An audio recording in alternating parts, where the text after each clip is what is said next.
ಇಂತಹದ್ದೇ ಒಂದು ಸಂಜೆ ಪಡುವಣ ಕಡಲಿನ ಕಡೆಗೆ ಸೂರ್ಯ ಹೋಗ್ತಾ ಇದ್ದಂತೆ. ಯಾವತ್ತೂ ಮುಳುಗಿ ಹೊಸ ದಿನಕ್ಕೆ ಅನುವು ಮಾಡಿಕೊಡುವ ಸೂರ್ಯನಿಗೆ ಈ ದಿವಸದ ಸಂಜೆಗೇಕೋ ವಿಷಾದ ಬೇಸರ. ಅಯ್ಯೋ, ಜಗತ್ತನ್ನೆಲ್ಲ ಬೆಳಗಿದ ನಾನಿಲ್ಲದ ಸಮಯ, ಈ ಜಗತ್ತನ್ನು ಬೆಳಗೋರು ಯಾರಪ್ಪ ಎನ್ನುವಂತಹ ಆತಂಕ. ಆಗ ಅತ್ತಿತ್ತ ಹುಡುಕಾಡಿದಾಗ ನೋಡಿದಾಗ ಸಣ್ಣದೊಂದು ಹಿಡಿಗಾತ್ರದ ಹಣತೆ ನೀನಿಲ್ಲದ ಸಮಯದಲ್ಲಿ ನಾನು ಈ ಜಗತ್ತನ್ನು ಬೆಳಗುವ ಪ್ರಯತ್ನ ಮಾಡ್ತೇನೆ ಅಂತ ಹೇಳಿತಂತೆ. ಲೋಕದ ಜನರೆಲ್ಲ ನಕ್ಕು ಬಿಟ್ರು. ಸೂರ್ಯನಲ್ಲಿ ಈ ಸಣ್ಣ ಹಣತೆಯಲ್ಲಿ. ಆಗ ಹಣತೆ ಹೇಳಿತಂತೆ, ನಾನು ನನ್ನ ವಲಯವನ್ನು ಬೆಳಗ್ತೇನೆ, ನನ್ನ ಹಾಗೆ ಸಹ ಹಣತೆಗಳು ಅವರವರ ವಲಯವನ್ನು ಬೆಳಗ್ತಾರೆ. ಆ ಮೂಲಕ ನೀನಿಲ್ಲದ ಸಮಯ ಈ ಜಗತ್ತಿನಲ್ಲಿ ಬೆಳಕಿನ ಕೊರತೆ ಉಂಟಾದಾಗ ನಮ್ಮ ಕೈಯಲ್ಲಾದಷ್ಟು, ನಮ್ಮ ಸಾಮರ್ಥ್ಯದಷ್ಟಾದರೂ ನಮ್ಮ ವಲಯವನ್ನಾದರೂ ಬೆಳಗುವ ಪ್ರಯತ್ನವನ್ನು ಮಾಡುತ್ತೇವೆ ಎಂದಿತಂತೆ ಪುಟ್ಟ ಪುಟ್ಟ ಹಣತೆಗಳು. ಎಲ್ರಿಗೂ ನಮಸ್ಕಾರ ಸ್ನೇಹಿತರೆ. ಈ ದಿನ ಅಂತಹ ಹಣತೆಗಳನ್ನು ರೂಪುಗೊಳಿಸುವಂತಹ ಒಂದು ಸುಸಂದರ್ಭದಲ್ಲಿ ನಾವು ಸೇರಿದ್ದೇವೆ.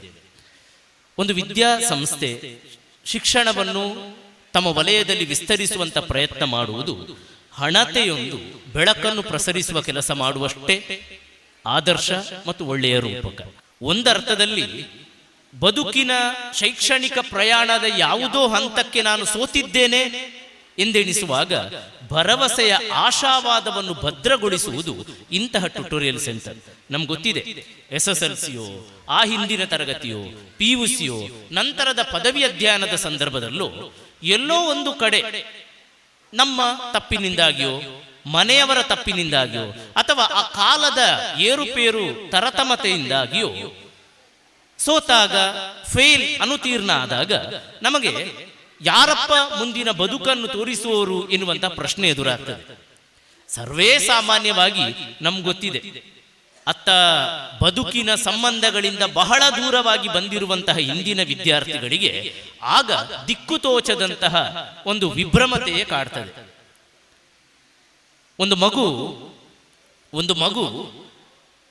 98 ಅಂಕ ಬರಬೇಕು ಎನ್ನುವ ತಂದೆ ತಾಯಿಯ ಮಾತನ್ನು ಈಡೇರಿಸಲು ಸಾಧ್ಯ ಆಗದೆ 96 ಅಂಕವನ್ನು ಪಡೆದು ತಾಯಿಯ ಬಳಿ ಬಂತಂತೆ.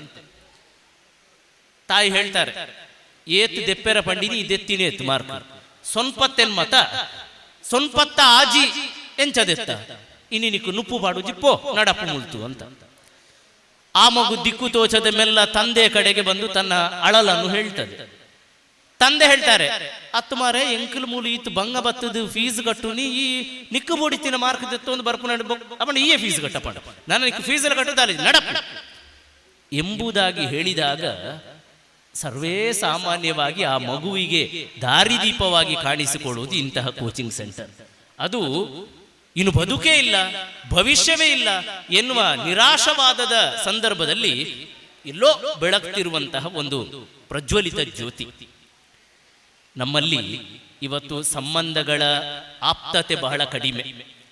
ಒಂದು ಮದುವೆ ಮನೆಗೆ ಬಂದಾಗ ಸರ್ವೇ ಸಾಮಾನ್ಯವಾಗಿ ಮನೆ ಹೆಂಗಸರೆಲ್ಲ ಮದುವೆ ನೋಡಿ, ಇದು ಒಂದು ಮದುವೆಯ ಸಭಾಂಗಣ, ಎದುರಿನ ಸಾಲಲ್ಲಿ ಬಂದೆಲ್ಲ ಕೂತ್ಕೊಳ್ತಾರೆ. ಅಲ್ಲಿ ಒಂದಷ್ಟು ಅಕ್ಕಂದಿರ ಜೊತೆ, ಅಣ್ಣನವರೆಲ್ಲ ಹಿಂದಿನ ಸಾಲಲ್ಲಿ ಒಂದು 10 ಸಾಲವರಿಗಂತಲೇ ಮೀಸಲು. ಮಕ್ಕಳೆಲ್ಲಿಗೆ ಹೋಗ್ತಾರೆ ಎಂಬುದನ್ನು ಒಮ್ಮೆ ಆದರೂ ನಾವು ಪರಿಭಾವಿಸಿದ್ದೇವಾ? ಅವರು ಇಡೀ ಸಭಾಂಗಣದ ಒಂದು ಮೂಲೆಗೆ ಹೋಗಿ ಒಂದು ಅವರ ಹಾಗೆ ಅಲ್ಲಿ ಸೇರಿಕೊಂಡಿದ್ದವರ ಜೊತೆ ಸೇರಿ ಒಂದು 10-6 ಸೆಲ್ಫಿ ತೆಗಿತಾರೆ. ಅಮ್ಮ ಕರೆಯುತ್ತಾರೆ ಸಾಮಾನ್ಯವಾಗಿ ಎದುರಿಂದ, ನಮೆ ಓಲಾ ನ ಬೇಕೂರ್ದ ದೊಡಮ ಬೈದರು ಬಲಗಿಡೆ ನಿನ್ನನ್ನು ಕೇನೊಂದುಳ್ಳೇ ಮಗು ಬರುವುದಿಲ್ಲ ಅಂದ ಮಂಗಲ್ಪಾಡಿ ಹಿಡಿದು ಮಾಮಿ ಬೈದೇರು ಮಗು ಬರುವುದಿಲ್ಲ.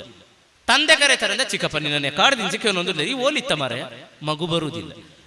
ಯಾವ ಸಂಬಂಧಿಕರ ಜೊತೆ ಕೂಡ ಮುಖಾಮುಖಿಯಾಗಿ ಮಾತನಾಡುವಂತಹ ಆಸಕ್ತಿಯ ಮಗುವಿಗೆ ಇರುವುದಿಲ್ಲ. ಅದಕ್ಕೆ ಅದೇ ರೀತಿಯ ಸಮಾನ ಮನಸ್ಕರ ಒಂದು ಬಳಗ ಸಿಕ್ಕಿರುತ್ತದೆ.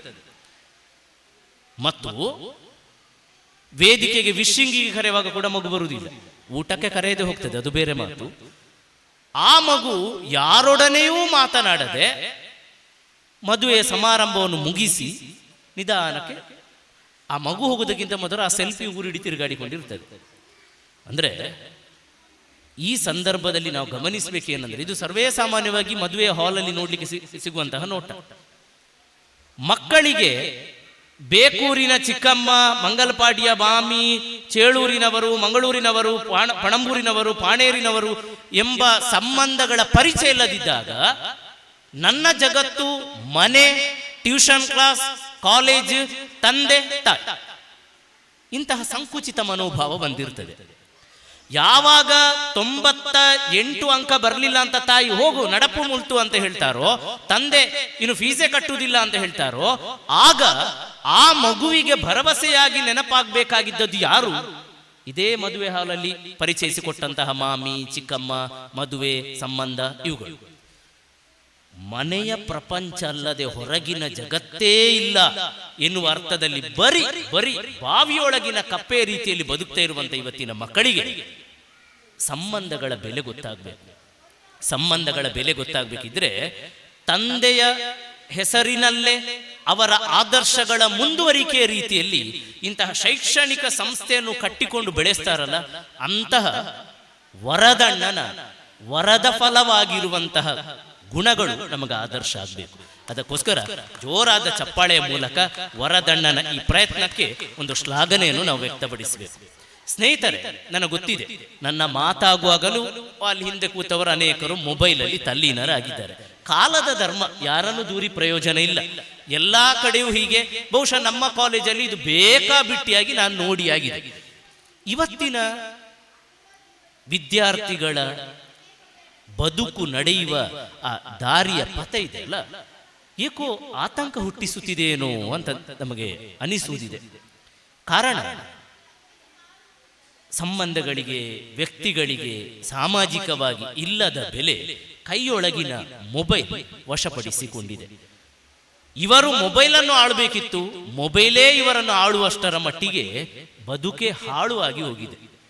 ಹಾಗಿರುವಾಗ ಒಂದು ಮಾಧ್ಯಮದ ಮೇಲೆ ಬದುಕನ್ನು ಅವಲಂಬಿಸಿಕೊಂಡು ಹೋಗ್ತಾ ಇರುವ ನಮಗೆ ಶೈಕ್ಷಣಿಕ ಸಂಸ್ಥೆಗಳ ಆದರ್ಶಗಳು ಮುಂದಕ್ಕೆ ನಡೆಸುವಂತಹ ದಿಕ್ಕನ್ನು ತೋಚಬೇಕಾಗಿರುವುದು ಬಹಳ ಮುಖ್ಯ.